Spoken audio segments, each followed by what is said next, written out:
Dru Oja Jay is a writer, organizer, and web developer. He's currently hosting a podcast himself called Half Past Capitalism, and serving as both the Executive Director of CUTV, Canada's oldest campus-based TV station, and publisher of The Breach, an independent media outlet producing critical journalism at a time when it's urgently needed.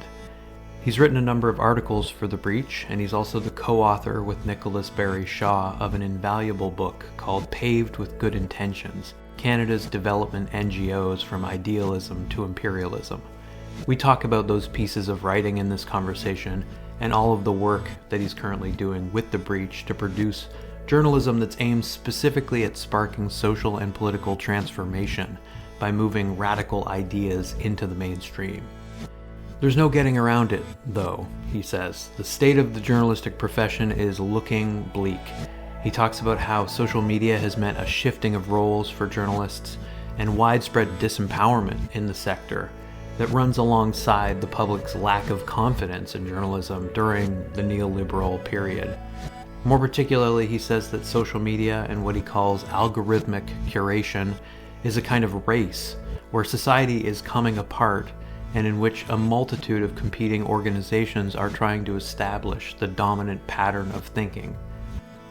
What's necessary in this context is for those on the left to commit to radically deepening democracy, even as we labor under the force of mega corporations that constrain the flow of information.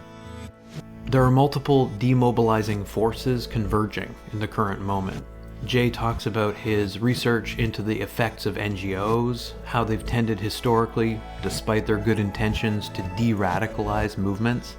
In fact, he claims that we're currently seeing, quote, systematic and cynical work to derail the climate movement through the professionalization of activism in NGOs.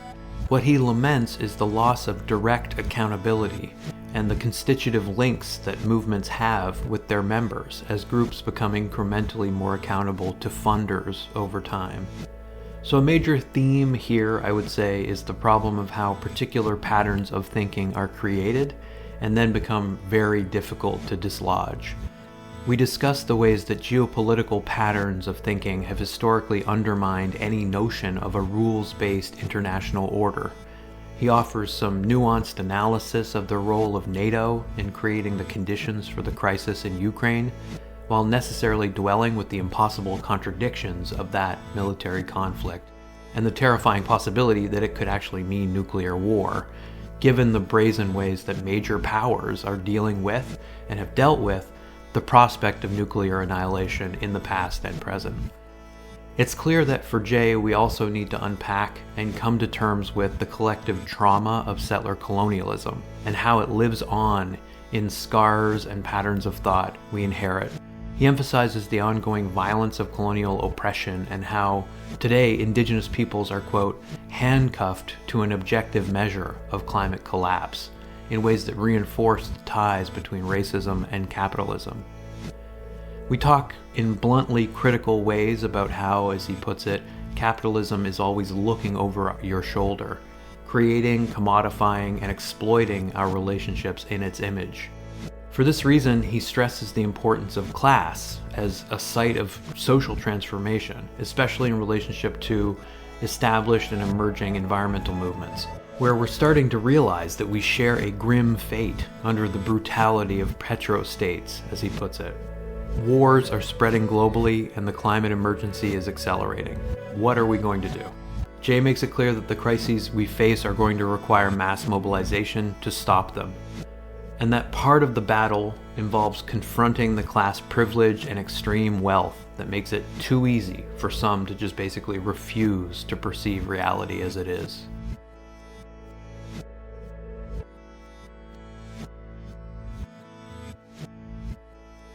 The first question I was going to ask you is more or less about the state of the media industry as such in Canada. I interviewed Nora Loretto for the podcast, and in her book Spin Doctors, like the end of that book talks about this countrywide gutting of the news media that kind of accelerated during COVID. She says that with the exception of the airline industry, no other industry was probably hit as hard as journalism, writing that, quote, By March 2021, the industry had been battered, with thousands fewer jobs remaining after year one of the pandemic than there had ever been in the modern era of Canada's mass communications industry. And she gives some numbers from JSource's media impact map that 129 media outlets across Canada experienced some kind of COVID-related impact, and there's just like massive job loss, basically. And I guess, like, from your perspective right now, working as publisher at The Breach, what do you feel like the goals of The Breach are in this context? Like, I guess, who are you hoping to reach? Do you have to be concerned about things like, filter bubbles and algorithmic media? Those are constraints we kind of have to work with now. And, just generally, do you have to think about these sorts of things in order to stay afloat at a time of unprecedented cuts to journalism in Canada?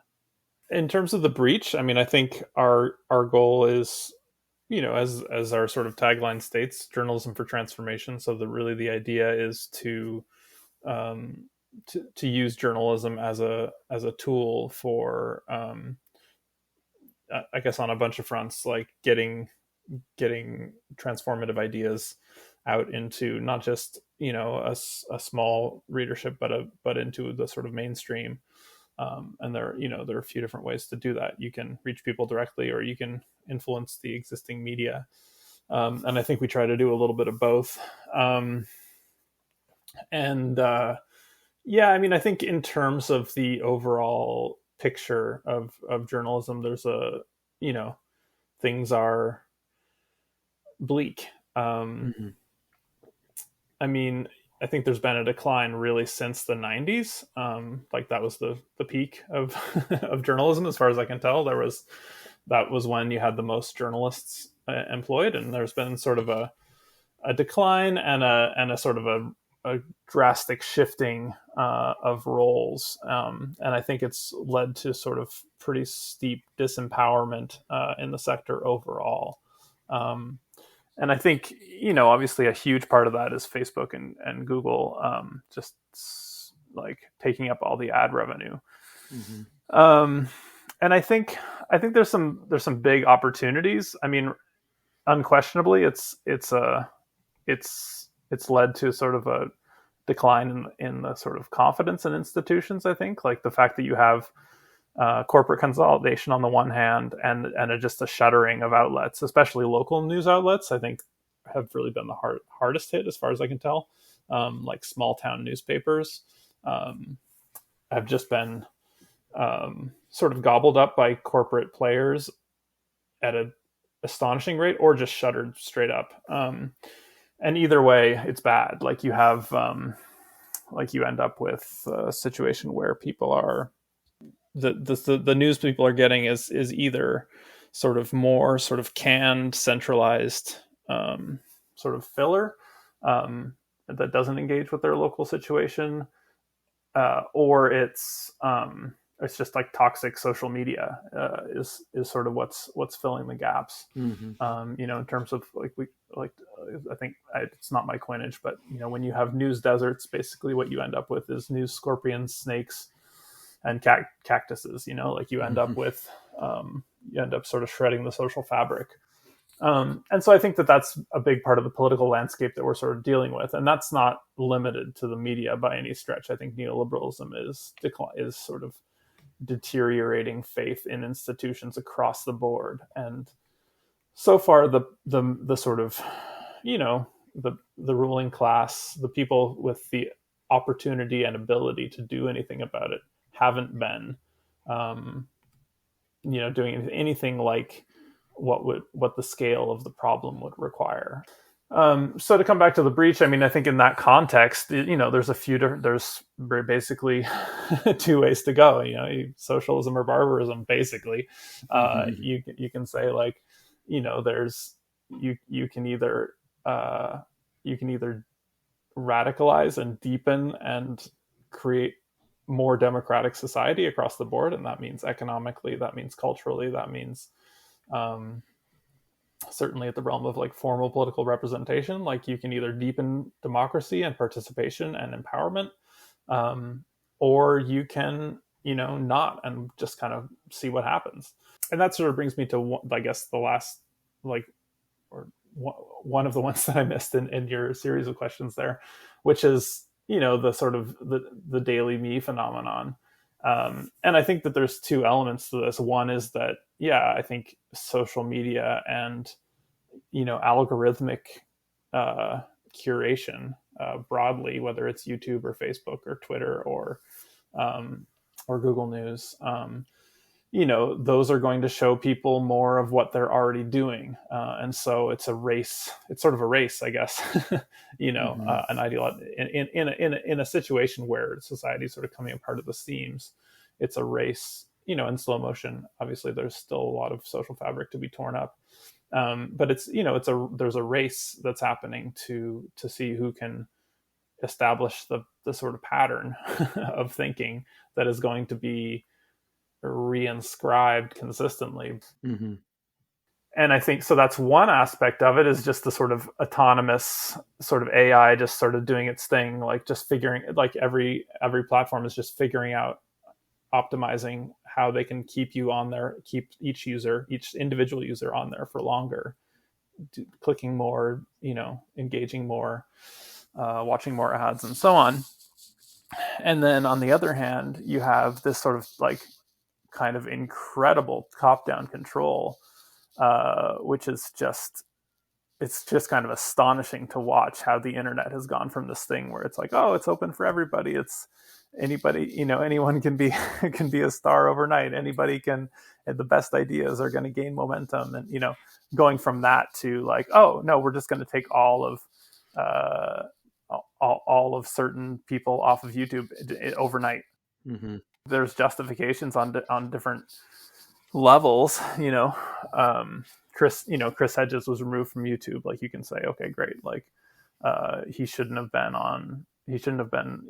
messing around with Russian television. There's all kinds of counter arguments to that. He was shut out of the US media and so on. Right. But you can have that debate back and forth, but fundamentally it's a really bad thing that YouTube can just take, like, because they're basically the public square. I mean, they're a big chunk of the public square. You're off YouTube, you're off of you just don't have access to like a pretty giant potential audience. And so that kind of, I guess, censorship or hard curation, so we say, whatever you want to call it, is like, the trend line is just alarming, and you couple that with the sort of more and more censorious sort of vibe that we're getting from all the different liberal intelligentsia, I guess. It's, for the breach specifically, like, we're kind of coming into this and being like, oh, we're trying to build a YouTube channel, we're trying to build a Twitter following, we're trying to build on Facebook, and it's like, how can we have to be in those spaces, but like, how do we also think about getting out of those as quickly as possible? Yeah. So it's this sort of back and forth. I really don't like being dependent on these mega corporations, and in many ways it's worse than it was before, because you have the illusion that it's this marketplace of ideas, but then you have this like extremely swift and very quickly changing sort of top-down control that's being exercised. And we know from Facebook, like, when Occupy happened, like, there were Occupy groups with hundreds of thousands of people in them that just disappeared. And like, there was never really any great, that I saw anyway, any great explanation for that. It just happened. And so it's one thing to have your little niche, and it's another thing when you start to challenge corporate power on a bigger scale. They can just, you can just disappear. And that's wild. I agree, and it sort of leads into the next thing I was going to ask you about. But there's like obviously so much there to kind of parse. Like the biggest thing I'm hearing is like there's this like technological determinism about so-called platform capitalism, or what Mackenzie Ward calls vectoral capitalism, right? A capitalism that controls the vectors of information. Like it really does suck that that there's just this lack of alternatives. There isn't yet, social media in a kind of truly decentralized, democratic, public form at all. It just doesn't exist. And so within that context, you have to, I have to make these choices about, how to promote the podcast or whatever, like using whatever channels I have and using whatever connections I may have. You just have to be kind of like a realist about those things as much as it hurts. And so the thing I was going to ask is you tend to start the interviews on your podcast, Half Past Capitalism, which is great. With the, I think, relatable but subtly complex question of what your guest's most recent experience of capitalism was. So I really liked Sam Ginden's response that it's too ubiquitous to know where to begin. Yeah. And I think it's just a useful prompt in general, because not, not in spite of the fact that it's so ubiquitous, it gets you to think about these things. But what was a thing you collided with where you were like, ugh, capitalism? It just really struck you, some kind of direct experience of the system that made you kind of pause and say what a weird and in many ways absurd way to organize society. Yeah, I mean, it's a really good question. The part of the reason I ask it is because I have no idea. I think about it all the time, but it's what is the most recent one, or what, I think you just pick anything. Yeah. Well, if anything comes to mind, no big deal. Yeah, sure. I mean, I think it's just in the way that relationships sort of get sort of subtly commodified. I mean, even at the breach, and this is just a statement of broad fact. It's not a reflection of anyone, including myself, I don't think. But just being in a situation where you go to a workplace and people are there to some extent because they want to be, or because they, it's a cool place to work or whatever, but also because that's how they eat, and so we operate in that situation, and so there's not really a choice. Of course people should be paid for their work, but at the same time, you're operating in this commodity relationship, even in the context of a nonprofit has some democratic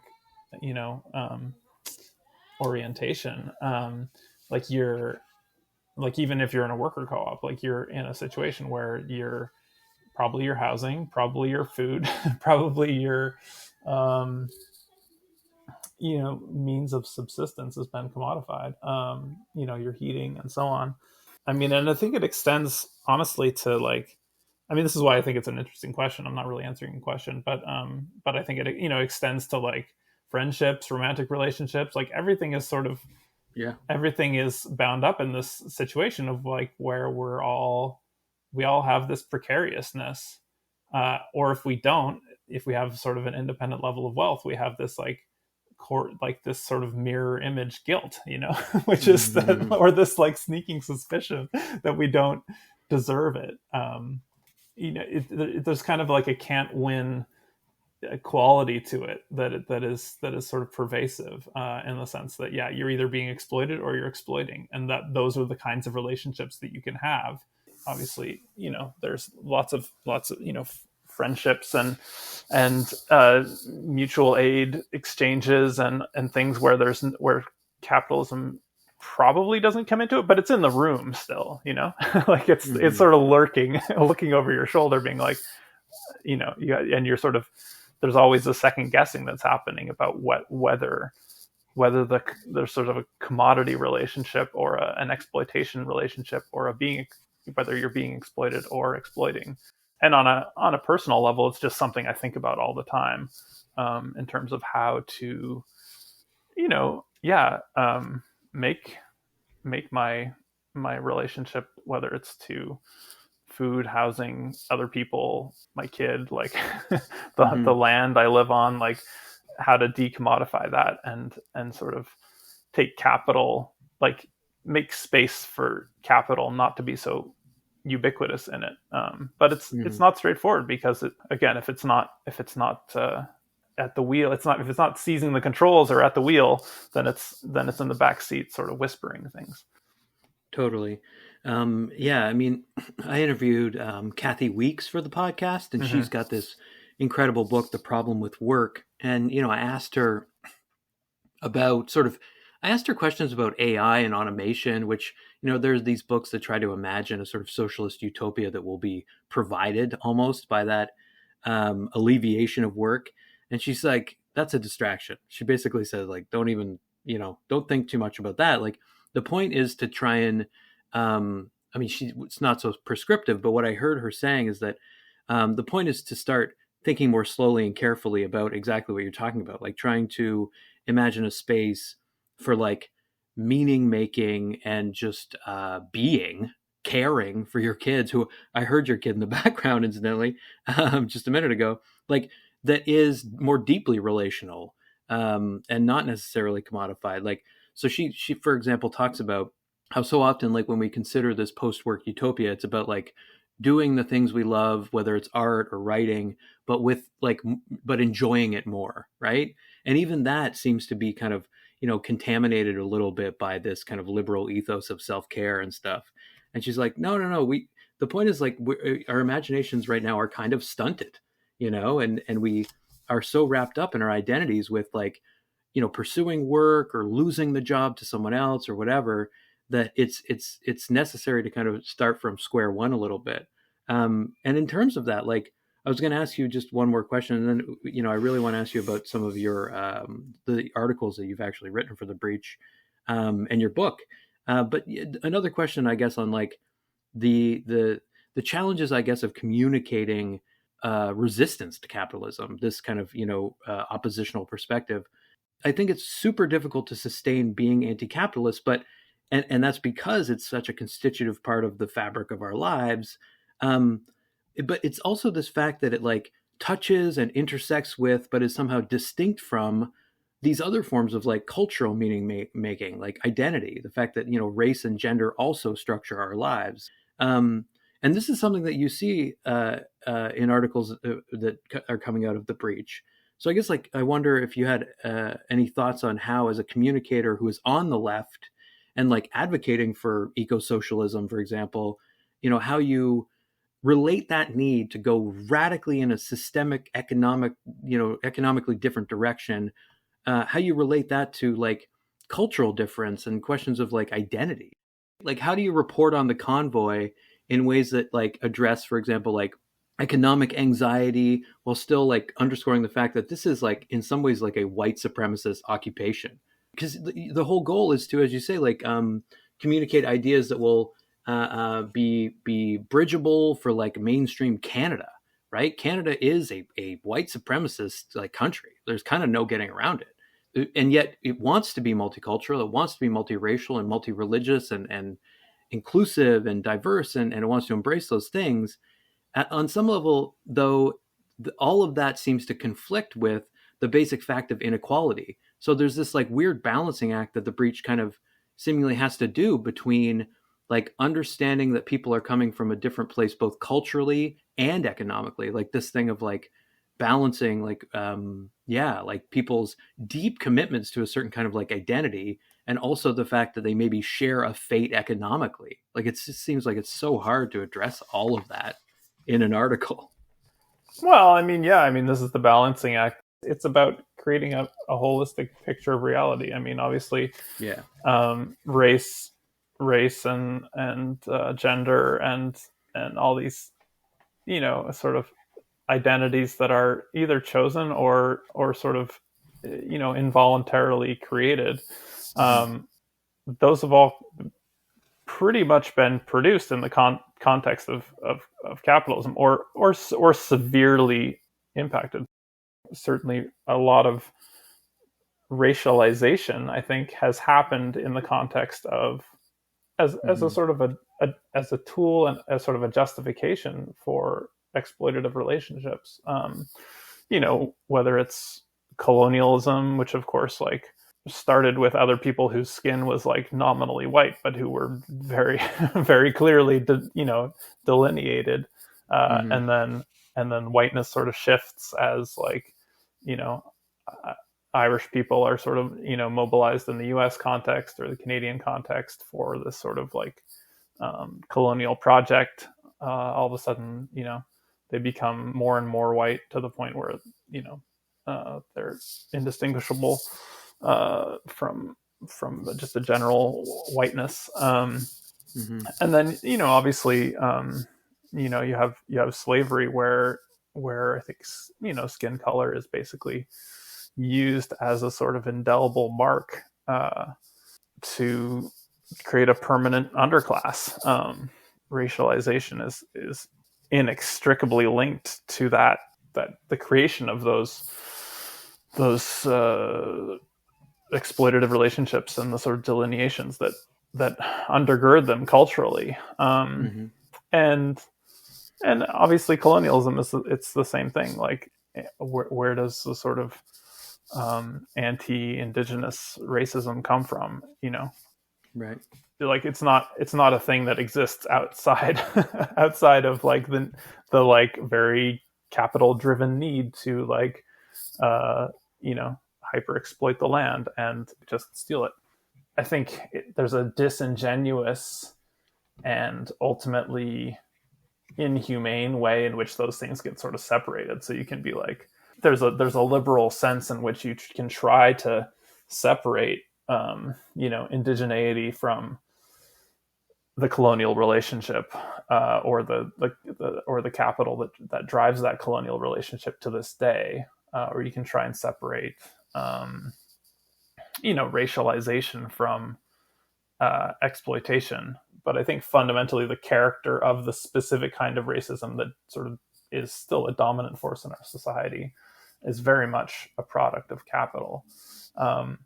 And so that's not, that's historic, and it has evolved since then. It's constantly changing. You can't say, oh, the thing that happened in the 17th century that led to this ideology is the exact thing that's happening now. Obviously, it's shifted and it's taken on a cultural life of its own, and it's adapted to circumstance in different ways. Always, I think, under material pressures. Mm-hmm. Definitely going out on a bit of a limb here as a white person, a white guy, talking about this stuff. But I think that's how I understand it, and I'm certainly happy. I think it's a dialogue. Like, I'm happy to be challenged on that. And I think that to talk about liberation, I think is to try to unpack how that history lives in all of us. Like, I think as people who are European descended who are living in Canada, as settlers like myself, like, I think what we have to do is sort of unpack our own history in terms of like the enclosure of the land. Like, that there's just there's a collective trauma, I think, and history that lives on in any kind of person who's descended from like peasants or working class people. And the sort of inverse trauma of sort of self dehumanization if you come from like the gentry or the lords who are doing all this or perpetrating all this. Like, I mean, obviously you can't compare that to the trauma of being colonized, but it is a dehumanizing thing, and it does create scars and patterns of thought that aren't just, it doesn't get you off the hook of having to like unpack your own, what you inherit, whether it's through your family or ideologically through your schooling or whatever. Like, these are all things that we have to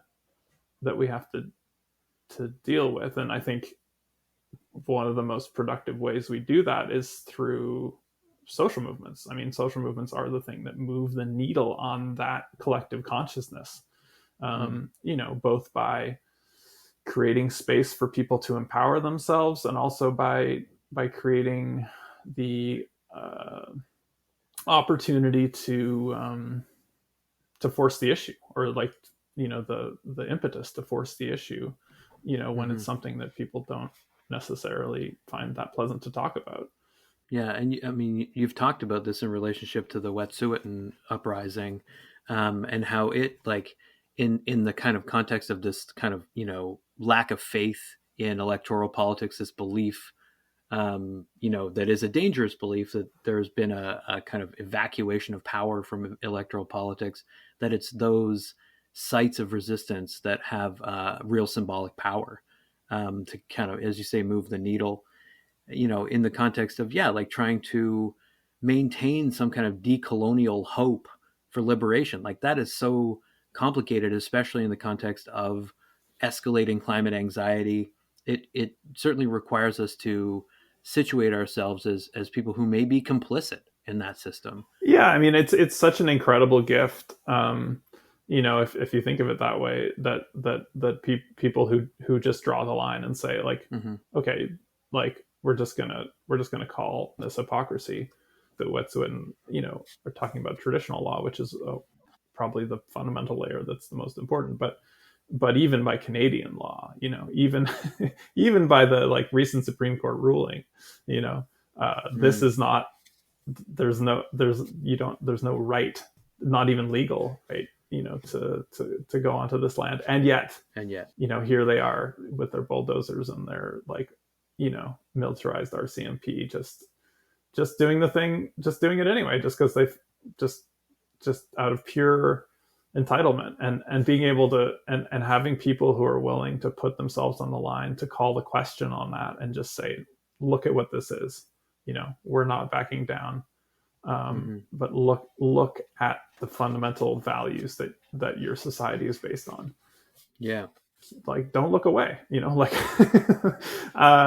and I think that's such an important gift to people who live in that society, because you could go your whole life without realizing it. And I think without Indigenous movements taking those stands and saying, no, this is what is happening, like there wouldn't be anything like the amount of the kind of consciousness about colonialism and the legacy of that, and the ongoing violence of that.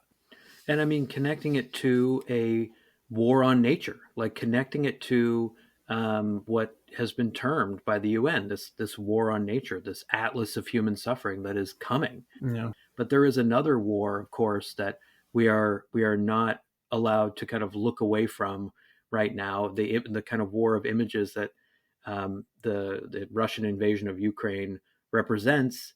The Economist reported when Trump was in power on the so-called Trump bump that saw a number of different forms of like explanatory journalism, especially left-leaning explanatory journalism, received this like increase in readership due to, I think, a desperate need for context. Basically, there seems to be that same sort of clamoring right now for context around the Russian invasion of Ukraine, which is, further destabilizing a globe that feels more deeply disconnected, disoriented, in peril. I mean, the images of oil refineries blown up, the images of, genocidal violence in Bucha. I mean, it's hard to know what to think about this. And you've written on I think a key kind of question, which is the weapons manufacturing boom and, NATO's provocations. Your article, though, I think like notably didn't have a ton on like Putin specifically. It didn't explicitly condemn Russian aggression. Like this is something that it seems like we've become kind of used to hearing people on the left do as a kind of caveat to their critiques of Western powers. Like you have to say Putin's evil and he's a madman, and but also NATO's bad. Like there's this like weird appeal to balance. What your article is primarily about is the kind of opportunism of the global military industrial complex. So you quote Raytheon CEO Gregory Hayes saying that tensions in Eastern Europe are putting pressure on defense spending, and so we're going to see a certain amount of benefit from that, like just this bald-faced admission that it's a windfall for weapons manufacturers. And I guess like I wondered about your perspective and whether it's been shaped at all by the most recent events. This like, again, this genocidal violence that we've witnessed now in Bucha. The Russian army's viciousness has been met with so much shock, but the solutions have largely just been to send more weapons, to fund more weapons manufacturing, and to maybe work harder, I guess, to divest from Russian energy. What is your sense of what's like possible here? What is imaginable here? And what are you hoping to give publics a better picture of in terms of this struggle over Ukraine? Yeah, I mean, I think it's a tough one for the left because usually we're used to having really easy answers. I think mostly because we're usually speaking, as certainly the North American left, north of the Rio Grande anyway, we're used to speaking from a position of like opposing our own government. And so it's like, oh, if only our own nominally democratic, government that like everyone we're talking to has tremendous power to influence. If only all those people did something a little differently, then, we could save millions of lives and make a better world. In this case, it's an interesting situation because it's, in the immediate sense, out of our control. But in the larger sense, it's most definitely, a product of the last 30 years of just absolutely wildly bad policy, inhumane, economically like stilted, ill-informed, policy. And so, I start with the fall of the Berlin Wall. Like, did the U.S. have to go in, or did the International Monetary Fund have to go in and like gut the Russian economy and impose shock therapy on it to the point where like a generation of I saw a video the other day of like, Russian youths, people in their, early 20s talking about Putin basically and being like, well, it's better than what my mom said it was like in the 90s, like that was literally what somebody said. And it's like, the like life expectancy dropped like 20 years or something. I don't remember exactly the numbers, but just a drastic decline in by any standard of living. And so you have now a generation of people who didn't even live through that, who are still like, it could be worse, and that experience is one of the absolute pillars of Vladimir Putin's current ability to rule, and the inability to replace him, because people know that it could get worse. Especially, it could get worse if the U.S. gets its hands on Russia again. Like that is a thing that is topmost in people's consciousness in Russia.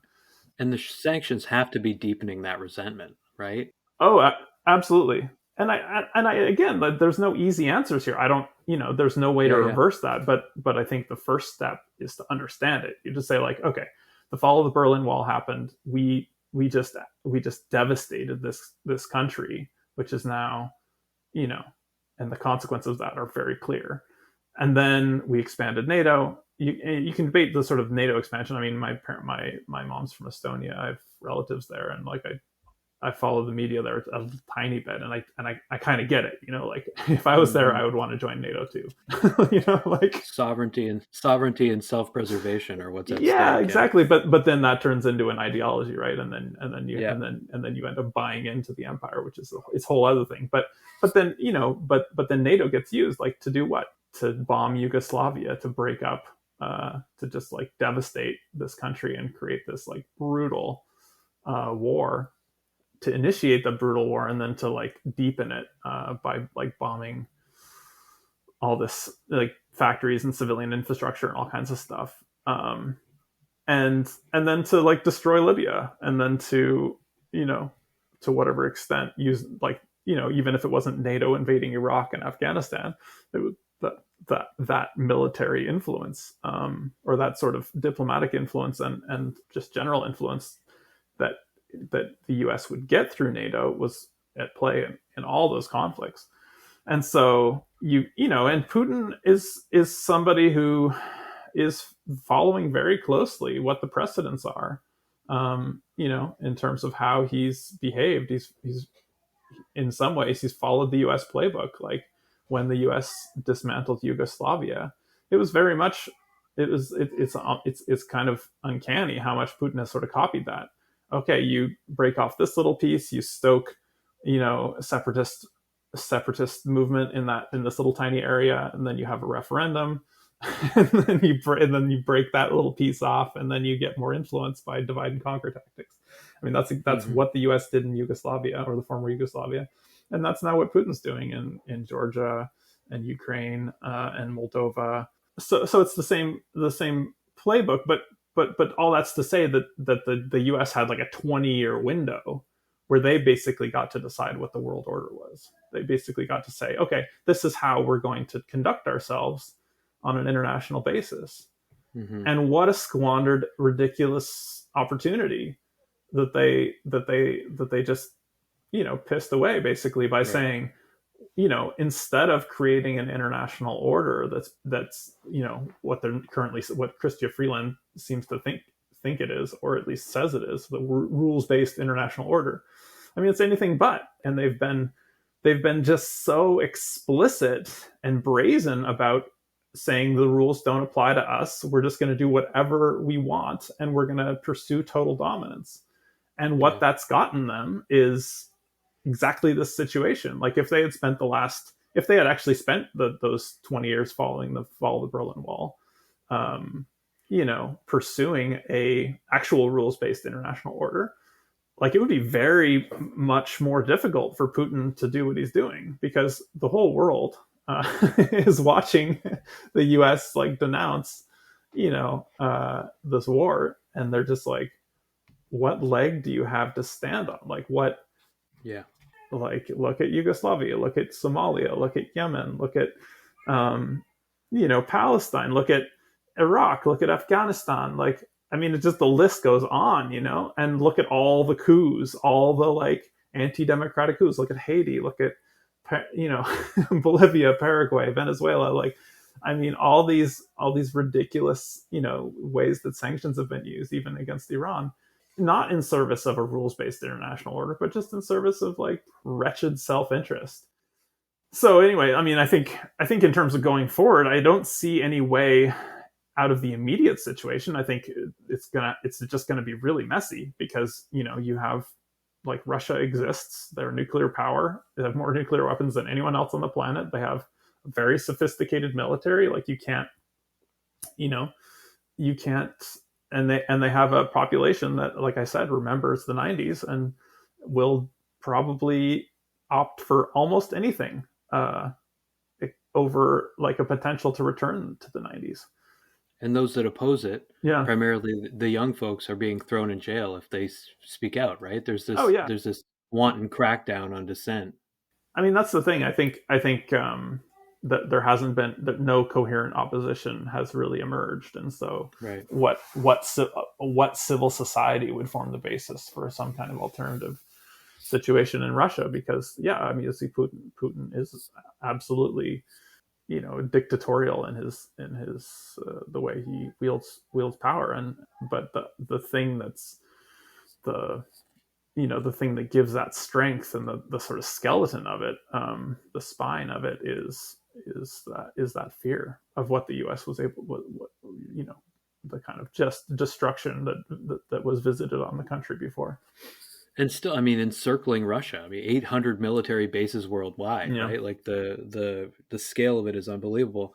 You invoked this one of the things I wanted to ask you about, which is this rising kind of specter of nuclear holocaust. Yeah. Even though it feels like unimaginable to most people, especially in this generation, who kind of can't go to that place, it seems like it's been in the news more than it ever has been in my lifetime, the possibility of this event. And this is in the context, as you say, of the kind of dissolution of a rules-based law, global order, right? Like one of the things you talk about, for example, in your one of your articles, is the International Arms Trade Treaty. Like these are things that exist and that are apparently legally binding, but are not even being adhered to. So like in the context of this kind of lawlessness, it becomes more and more imaginable that the escalation of this conflict could really represent a second Cold War, which wasn't a Cold War at all. I mean, it was a hot war. It was an active war, but with more and more powerful nuclear weapons. Like Putin is clearly emboldening North Korea, for example, with this show of nuclear force. It's clear that the threats by dictators of unprecedented retaliation has more and more people fearing the possibility of nuclear annihilation. And so, like, I don't even really know what to ask, but my question is simple in a way. Do you see any sense in the notion of, as it's called, mutually assured destruction today being somehow a deterrent? Like, this has always been the language of nuclear warfare, like we can't use nuclear weapons because it will assure mutual destruction. This kind of bizarre logic. Where do you think we're at in terms of like imagining that eventuality? Yeah, I mean, as you said, the Cold War was anything but the so-called Cold War saw so there were a lot of different examples that different historians have sort of dredged up of like how close we came, like some, whether it was the Soviet submarine captain during the Cold War receiving the order to fire nuclear weapons and then being like, I think I'm just not going to do that. Or like the Soviet early warning system malfunctioning and people being like, should we launch the nukes in response? Let's just hold off on that a second, like we came so close, I think, so many different times to just annihilating the planet, really, I mean, I'm laughing nervously, but it's not funny, like it boggles the mind. Yeah, it's sublime. It's hard to think about, right? So it's like it just overloads your ability to cognize it. But the brazenness with or the sort of just like lack of awareness with which people are like, oh well, let's just take a little more of a risk. Like we're not gonna, yeah, of course we don't want nuclear war, but let's just inch ourselves toward it a little more and just see. Just because that seems like it's a worthwhile thing. It's like, no, that's not worthwhile. I'm sorry. Like, let's not toy with that brinksmanship. Let's not go there. Yeah. And this whole idea of a no-fly zone. I mean, thankfully, it seems to have died down a bit, but it was wild. Yeah. What would that have looked like? I mean, it would have. Yeah, you write about it.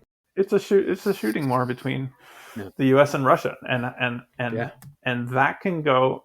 Once you're shooting at each other directly, mm-hmm.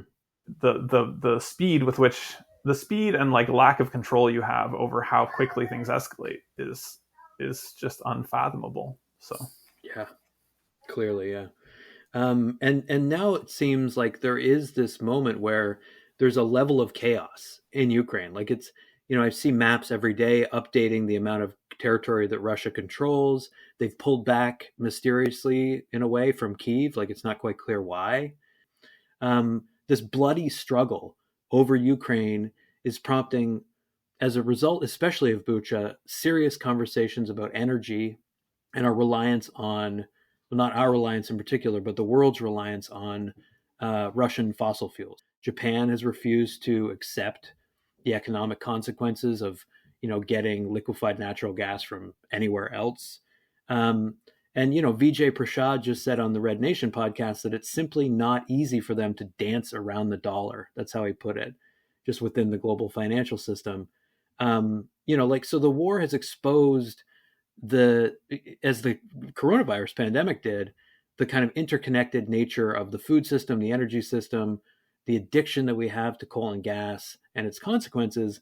But I guess, like, do you feel like we're at a point where it's like, and this is a way of kind of segueing into the writing that you've done here in relationship to the Canadian context, about just, our reliance on fossil fuels and obviously the need to go in a different direction and the inaction at the top.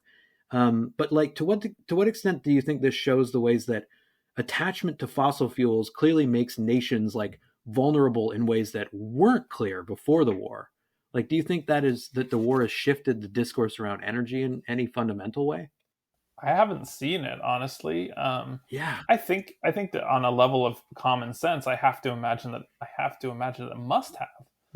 people like, I think I certainly see, people in my like bubble,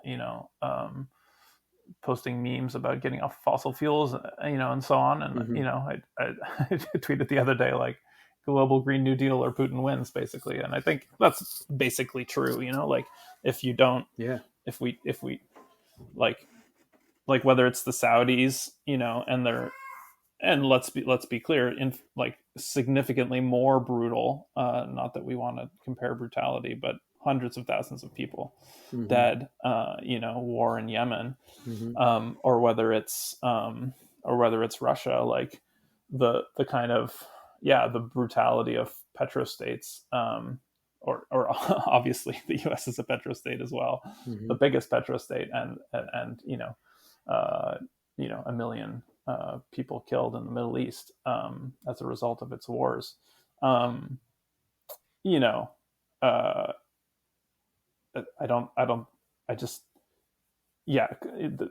Everything should be pointing us, whether it's the climate catastrophe and the warnings from the IPCC, whether it's the like millions at this point of people dead from fossil fuel wars. Like we should be totally clear, that this is an immediate and pressing thing that we need to do as a civilization, is to get off fossil fuels. And spare no expense. And yet, is that landing in any way? Like, I don't know. Like as Doug Nesbitt just said online, the Canada's going to spend I don't know, however many tens of billions of dollars on fighter jets to defend its $9 billion climate plan. And P.S. that climate plan is mostly, or is significantly fossil fuel subsidies for, carbon capture nonsense. I couldn't believe it when I read that. So clearly that's not landing in any governmental sense. I can only hope that it's landing in a public sense. And I think, but I think to even if people are thinking that, like, what the thing that's always required, is to reify that, to get people into the streets and to create that actual, ideological and to some extent sort of, if not physical, then spatial conflict, whether it's by marching in the streets or direct action or, mass passive resistance or whatever it is. That's not very useful as just an opinion. It has to turn into something. And I think it's pretty clear that there's no electoral option for that at the moment. Not that wouldn't be fraught with problems anyway. So I think it has to be, organizing to get people into some kind of action, so that we can take it out of the realm of the hypothetical idea that people like, or the polling result, and into the realm of policy. Yeah, like this kind of leads me into the interesting stuff that you've written on both the NDP Liberal coalition and what it might produce if pushed by social movements, but also this article that you wrote taking apart the symbolic power of Stephen Guilbeault, as like emblematic of the Liberal Party and its like two-faced politics of climate action, right? Like the fact that as they say in the book White Skin Black Fuel, Canada's Liberal Party is like an exemplum of this kind of performative commitment to climate action while saying like all the resources are going to be extracted and exploited. Like and so I mean we have to link this to what you just referenced, the kind of limits of this 2030 emissions reductions plan. It's so clear that the report is not ambitious enough. And you more or less predicted this in your article about Guilbeault, saying that he's like a classic business liberal. You write that we should expect the climate file under his leadership to, quote, direct funding to shiny, charismatic projects designed to take the public's mind off the fundamental climate failures of the liberals. So the question for me is like whether a transition is is conceivable within a capitalist model that dictates that change has to be kind of incremental. It has to be kind to business. It has to basically ignore the groundswell of eco-socialism to gain any reasonable momentum. Like, I'm specifically, I guess, interested to hear you kind of update your analysis in light of this report, right? Like, this is it's just the case that as much money as they're throwing at it, none of the new investments are really attacking the climate crisis at its roots. Yeah. And so like we have to politicize that, and it's a question of like what tactics we use, I guess, to politicize it, right? Yeah, so I mean, Gilbo is such an interesting character, and I think so indicative in so many ways of kind of the limitations of the environmental movement, really, because he's somebody who has made the classic mistake of mistaking his proximity to power with his actual influence, or with the best use of the influence that he does have. And he's messed that up. He's got it backwards. And so now he's a salesman for the oil industry, basically. I mean, the transformation is complete. And that was a transformation that happened probably over 20 years of sort of corporate collaboration, environmentalism. And I think the fundamental, where you realize that you're not getting anything done, like shouting from the outside, so you go inside, and then you're able to do some like little things that seem big or seem important, and then you make some compromises, and then you get more of a reputation and get more attention from the corporate press, and then it sort of snowballs, and then this is where you end up, right? Like this is the reductio ad absurdum of that approach, is embodied by Stephen Gilbo. And I think this is why class is so important in the transformation of society. It's not because it's special in some magical way. It's because the people who are part of a class live the consequences of whether they're winning or losing, and can change course and change their leadership accordingly. And I think with the environmental movement, there's not that direct connection. Like if you're part of a working class struggle that's trying to get more wages, like whether your wages have gone up or down, whether you have more public services or fewer public services, like you know those things because you live them day to day. And I think in the environmental movement, with the giant exception of people who are the victims of environmental racism or colonialism, or who are suffering from the violence of colonial extraction industries, with the exception of those people, like environmentalists, like let's say your typical middle class white environmentalist like Stephen Gilbo, they don't have that yardstick in their daily lives. And so it's like, oh, we got 1,000 more electric cars on the road, or whatever it is, and it's like, yay, but the climate is still burning, and so you constantly want, you just don't have, it's really easy, I think, to lose track of reality. And so I think that's why Indigenous leadership and leadership of downstream communities or downwind communities is so important in the context of climate struggles. And certainly people in the global South who are going to bear the brunt, people from small island states and so on, like, because they are handcuffed to an objective measure of whether we're actually making progress on the climate or not. And they are through no choice of their own accountable to that measure, because that's their life that they're living. So yeah, I think that's the fundamental challenge, and I think we have to sort of reorient around that, because otherwise you end up with this smoke screen dog and pony show of environmental NGOs that are getting paid by, in some cases it's been straight up like the fortunes of like oil companies, and in some cases, like whether it's Rockefeller or Sun Oil or whatever. And in some cases it's because it's green capitalists, like people are investing in like nice giant corporate solar farms or whatever. But either way, like that's a dead end in terms of meeting the actual objective needs of stopping climate change to an extent that actually doesn't result in mass suffering, mass death, and ecological collapse. Like that's the measuring stick. It's not how many lead certified condos got built or whatever. Like that's not the measure. If it was, then Stephen Gilboa would be a bona fide hero, but it's not, and he's not. Yeah.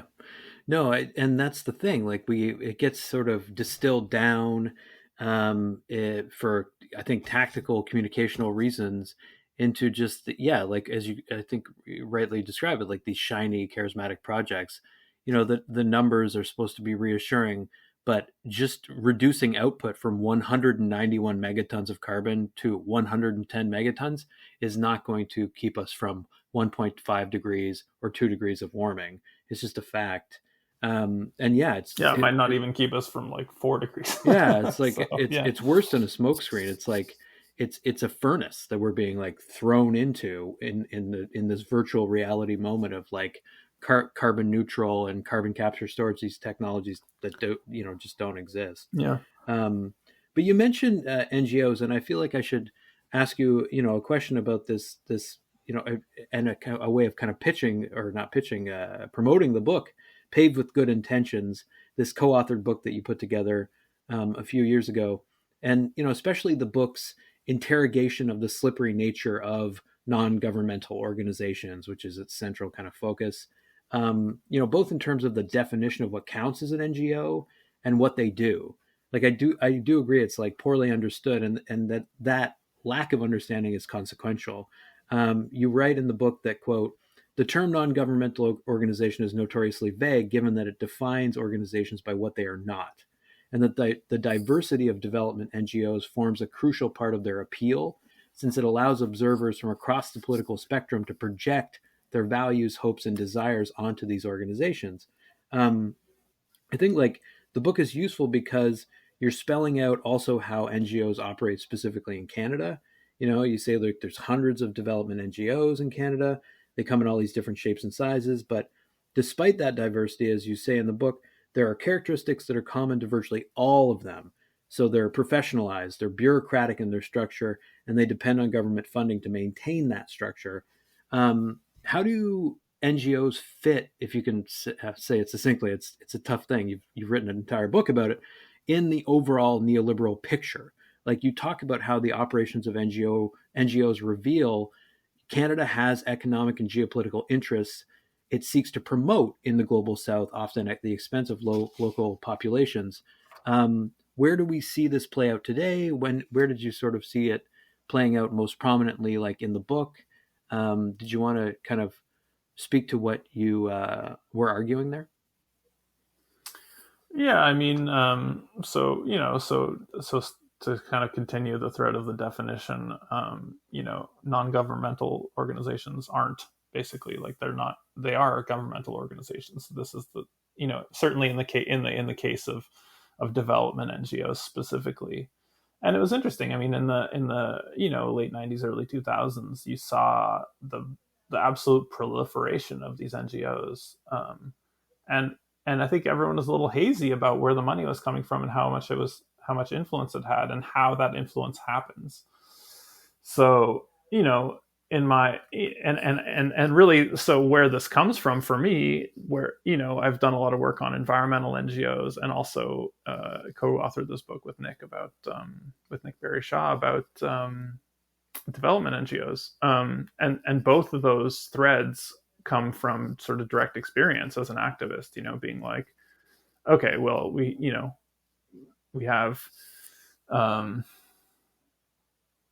have a big issue like, global poverty, or we have a big issue like, the climate and the tar sands, just, being the world's largest industrial project that's like,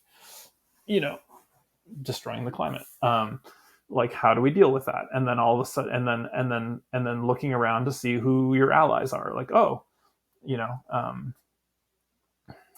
Canada just in 2004 was sort of the original one. Is like in 2004, Canada sponsored and helped carry out a coup d'état against the democratically elected government in Haiti, and the result was, like, I guess we're going on 16, 17 years of just like brutal anti-democratic dictatorship that has been violent to an extreme against social movements, that would be the engine for improving things in that country.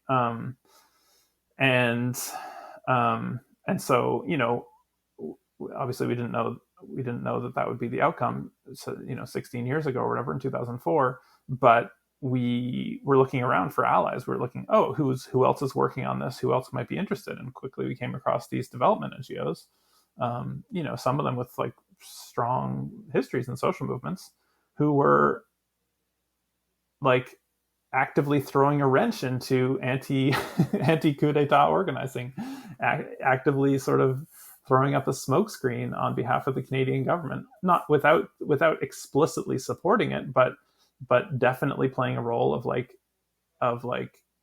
smearing the sort of democratic opposition and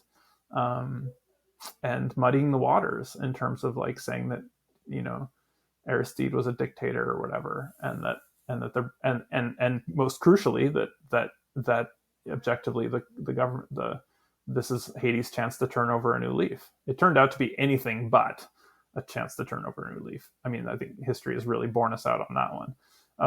But at the time it was alarming to see all these sort of nominally progressive, in some cases left-wing groups on what we thought was the wrong side of history, and I think what objectively has turned out to be the wrong side of history. And we were like, what is going on here? Like, why are these people acting so badly? And it turned into a kind of follow the money thing where it's like, they've been getting money from the Canadian government to run programs in Haiti and all over Latin America for, and really the world for the last 10 years, and careers have been built up, and jobs are at stake, and millions of dollars in funding is at stake. And, you don't have to go much further than that to understand how somebody drifted. And it's the same story that it's the Stephen Gilbeau story to a certain extent. It's like, you start out with this idea, and then, you're an idealistic actor, you're wanting to make things better. And then you realize that you can do more if you had more resources, and then you're offered resources, and there's no sort of compromise to be made initially. Like, foundations and governments don't come in saying you have to sell your soul to the devil. They say, here, we love what you're doing. Take these thousands or millions or whatever dollars and do more of it. Great, wonderful, love it, keep going. And people are like, oh, good, cool, like we'll do that. And if you don't have a really clear analysis of how that is not going to be a constant, that's not going to be how that funding works permanently. That's just how it starts. If you don't have that sense, then you don't have a plan to like create an independent source of funding for when that funding starts to drift in a different direction.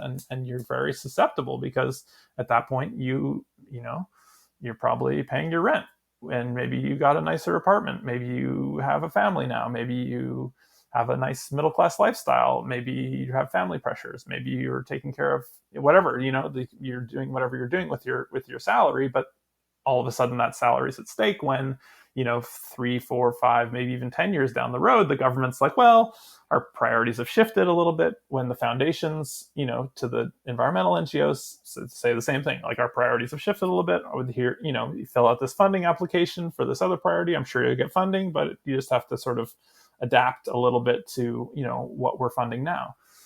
And, it's a boiled frog scenario where, like, all of a sudden you are, doing the bidding. And in the case of development, and it's usually just a matter of a mission. It's not like they're asking you to do anything bad. It's just that they're asking you to do only specific kinds of good things, right? Like, so development NGOs can build all kinds. They probably do actually good things, probably not as efficiently as the public sector would in those countries, but they're digging wells, they're building schools, they're doing all these like feel good things. And maybe there's a critique of whether that's the most effective, but we do what we can within the system, et cetera, et cetera.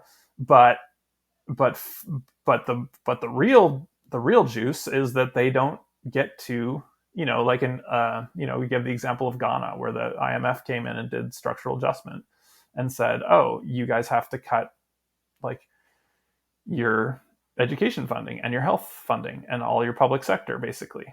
And because there was and because part of that program was that they flooded the country with NGO funding, with development NGO funding, there was no coordinated resistance to those public sector cuts, because you can basically say, like, all the best leaders, all the sort of people with social capital can have the choice. They can either make no money and fight this inexorable neoliberal beast that's chewing up their system, or they can accept the money and maybe do some good, maybe build a school, maybe dig a well.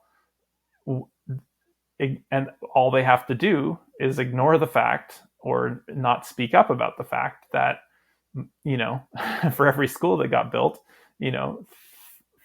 three probably got closed, and just because of this imposition, because of the structural adjustment that's happening. And for every little community health clinic that you set up, or like vaccination program that you get to run through this development funding, you probably have a hospital close, and that's the trade-off. And it's, when you look at it from that perspective, it's just so sickeningly amoral and cynical. There's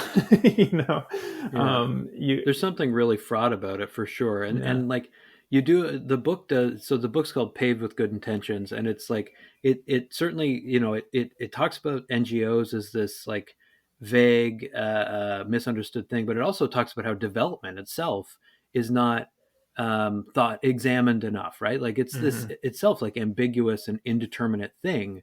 When does development end? When have you achieved something, and to what extent is development sort of wielded as a concept that facilitates like the structural readjustment that can sometimes, like, for example, when you talk about the context of Palestine, lead to, as you put it, the negative depoliticizing of mass movements. Like, you talk about how NGOs can serve to contain popular movements, and that NGO programs were in Palestine realigned away from the struggle against the occupation to an apolitical agenda of service provision and state building. Like, that kind of subtle perspective is often missing in just the kind of rah rhetoric of NGOs and their humanitarian sort of salvation of developing nations. And so, I think, so you're documenting the forms of, like, in Palestine, socialist organizing that were demobilized by that move, and the transformation of activism into kind of technocracy, which is so brilliant. It's diabolical, for sure. Yeah. And I would just add that, in the environmental movement in Canada, this is like the fundamental issue, like you have, I mean, as I was saying before about, people who are sort of have that direct link, but there's so much sentiment that could be mobilized, in solidarity, and directly, for the climate, but so much of that gets sort of channeled into these sort of dead ends, because that's what gets funding, I mean, I don't know, it's just been interesting being in the world of sort of, it's sort of adjacent to foundation funding and sort of watching what gets funded. There's a real strong correlation of like funding for things that are like not that effective at or like explicitly not effective at confronting power, but that take up a lot of time and resources and bring a lot of people along. And I think when you saw Earth Day kind of come out, just the tremendous grassroots energy of it, from the 70s onward, really was just, it's just such a massive, it's kind of it's just an incredible upheaval of consciousness that happened in terms of people becoming aware that they live on a finite planet with delicate ecological systems to sustain them.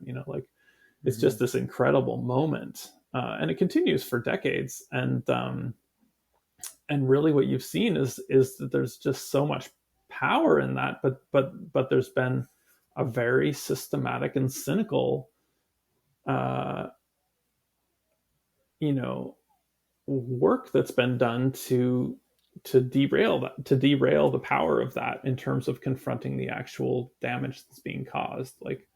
And you see just waves of it. It's like, in the 90s and early 2000s, it was just like it was all personal consumption choices. Like, oh, if you just do this, you'll have a lower carbon footprint, or this or that. And like everybody was like excited about that. And sort of derailed into that. And there were democratic, organizations that were, imperfect in all kinds of ways, but that actually had that sort of like accountability to a membership. And those, I had an article where I talked about the Sierra Club in BC, and I interviewed a few people who were involved in the 90s when environment was like the number one issue politically in BC. And the NDP got in power, and all of a sudden, and I think certainly lots of different people in industry on the one side and environmentalists on the other saw that as like a potential transformative moment in terms of, relationship to the environment.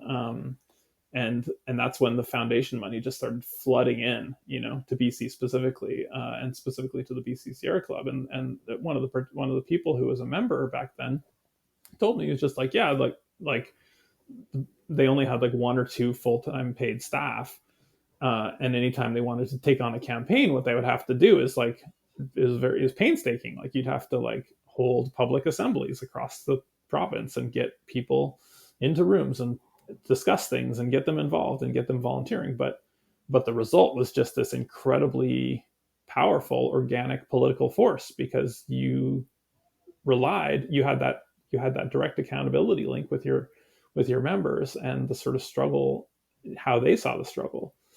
And then when the foundation funding came in with Pew charitable trusts in the late 90s, and they started saying, well, like I was saying before, like, please do more of this. We love what you're doing.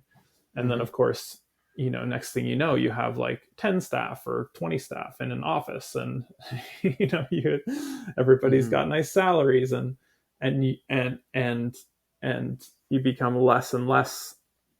In fact, the membership becomes a liability, because who you're really accountable to is the funders, because that's how you get your next tranche of funding. And the members, if they have priorities that deviate from what the funders want, and like, obviously this happens over a decade. It's not an immediate thing, but that drift happens where it's like, oh, now we're a funder driven organization, not a membership driven organization. And the membership sort of just dwindles away. And I think that's a great tragedy that nobody sort of noticed that, or thought it was enough of a problem. I think there's a kind of like, everybody's doing their thing. We need all hands on deck. I think that's the sort of attitude that people have toward it. It's like, oh, well, there's the more moderate, foundation funded groups, and then there's the grassroots groups, and we need everybody, and we shouldn't fight amongst each other. But the fundamental contradiction is that those well-funded organizations have been holding back and badly defining the terms of environmental struggle and climate struggle for decades now. And the terrain is a little different. I think there's a little more awareness of that a little bit more, and a little more emphasis on grassroots mobilization, but not enough. I think we still have that. We're still dealing with that hangover, you know? Totally. And I mean, like, I feel like I already know. I often, like, the last thing I do is title these episodes when I post them. Yeah. I think I already know what the title is going Oh, to yeah. be, because it seems like you're breaking down the kind of manifest necessity and moral hazards of compromise in, like, so much of your work. Like, compromise keeps coming up in so many of the answers that you've been giving. And so, like, maybe we could end on the question of this NDP liberal compromise that was just forged. You wrote this measured, but I think mostly hopeful article recently, historicizing some of the gains that have been made in the past when this kind of collaboration takes place. There have been moments, you document them, where it's been possible to push a progressive agenda in Canada when these coalitions form. The way you put it is that, quote, a look at past minority governments can clarify how we understand what is happening right now in Canadian politics and what might be winnable under a future minority government. So, you know, the compromise could be good in some ways. And, like, people should read your article. It's titled "Movements Can Seize the Opportunities of a Second Minority Government. Here's How," to get those examples. But I guess, like, just what do you see as the key policy initiatives? Environment, of course, and fighting climate change has to be one of them. But, you know, there are others that you name that could get more traction through this partnership. And I guess, like, do you actually have hope that this could represent a kind of left turn for the country, or is it just another case of the NDP conceding its power to the Liberals? Yeah, I mean, I think so. The question of compromise is an interesting one. I don't feel like I've ever had any problem with compromise. What I do have a problem with is sort of retroactively telling a story that's false about the compromise. You know, like if you don't have enough power to get, you know, the thing that you want, and you get some key reform instead, that's a compromise, and that's fine. That, you know, that it is what it is, and we don't live in the world where we get to have everything we want. But the problem happens when you say, oh, well, the compromise was the thing we were looking for all along, and we're actually geniuses because we got the compromise. I think that's when you start to that's when you start to believe, when you start to drink your own Kool-Aid, that's when you really start to go off the rails. And it's really hard to hold the two things at the same time, because there's a real emotional sort of impetus to align what you can do with what you want. And I think that's the sort of ideological challenge, really, and to find a way to orient yourself properly in that. And so I think with the current NDP, I guess my sort of cynical take is that what they've gotten out of it, what the NDP leader and the sort of people running the show in the NDP have gotten out of it, is that they get to keep their jobs for another 2 years and sort of be whatever they are. And, you know, what the Liberals get out of it is basically the same thing. The Liberals just get free reign to do what they want. I guess the problem for me is that I think it's not the moment to ask for some, like, a means tested dental program, which is basically the new thing that they're getting. Everything, a lot of the other things were sort of either tweaks or sort of things that were in the Liberal platform even. And so, yeah, you're holding the Liberals to their word. And so who benefits from that? I mean, it's the Liberals, clearly. And I think by not being able to clearly call out the Liberals and be clear about who they are and what they do, which I think the NDP has severely compromised its ability to do now, but had already done so, because I think that they've tried to build a sort of a urban small business support base, which is fundamentally might make sense for their short-term fundraising goals, but really doesn't make sense in terms of, like, you know, what we fundamentally need as a I don't know, a country, as a species, like Yeah. as a civilization. Like it just doesn't match up. I'm sorry. Like, and you have to, like, I think somebody who exists in this time when we're facing these like massive scale crises of like militarism, imperialism, Emergent infections. yeah, pandemic, inequality, and the climate crisis first and foremost. Like, if you're not able to articulate some kind of vision that actually meets that moment, like, I mean, what are you doing really? Like, why are you in a leadership position? I think if you're not even willing to articulate that, even if you said, okay, a global Green New Deal is not within reach right now, so we're going to focus on this smaller goal, but we're going to keep that bigger goal in view, then that would be one thing. But Canada's a G7, G8 power, one of the big players in the IMF. Like we're a one of the highest military spenders, certainly. We're a global force, and like there's just nothing from the NDP except they'll be like sort of trailing public opinion by like 20 feet. Like some majority of Canadians think the like 70-year occupation of the West Bank is unjust, and the NDP is kicking and screaming got dragged into taking that position. And it's a popular one. And it's the same thing with like, I don't know.